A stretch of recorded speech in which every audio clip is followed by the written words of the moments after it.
સહજ ન્યૂઝ. જૂનાગઢમાં ભાજપ મહિલા કોર્પોરેટર લીલીબેન ભીંભા દ્વારા 500 થી વધુ મહિલાઓને કરાવવામાં આવી નિઃશુલ્ક દ્વારકાધીશની યાત્રા. નમસ્કાર, સહજ ન્યૂઝ સાથે હું છું ગોપાલ ભેસાણિયા. પવિત્ર પુરુષોત્તમ માસ દરમિયાન દાન, પુણ્ય અને ધાર્મિક સેવા કાર્યોનું વિશેષ મહત્વ રહેલું છે. ત્યારે જૂનાગઢ મહાનગરપાલિકાના વોર્ડ નંબર 2 ના ભાજપના કોર્પોરેટર લીલીબેન ભીંભા દ્વારા પોતાના વોર્ડની અંદાજિત 500 જેટલી મહિલાઓને નિઃશુલ્ક દ્વારકાધીશના દર્શનનું આયોજન કરવામાં આવ્યું હતું.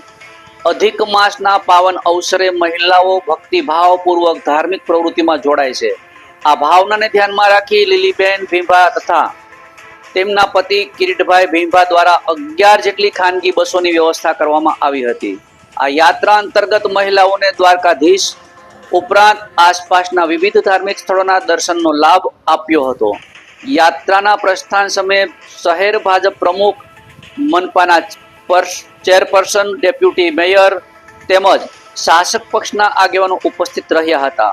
મહાનુભાવોએ શ્રીફળ વધેરી યાત્રાને પ્રસ્થાન કરાવ્યું હતું અને આયોજનને પ્રશંસનીય ગણાવ્યું હતું. આ આયોજનથી મહિલાઓમાં ખાસ આનંદ અને ધાર્મિક ઉત્સાહ જોવા મળ્યો હતો. રિપોર્ટર સુલતાન ચૌહાણ, સહજ ન્યૂઝ, જૂનાગઢ.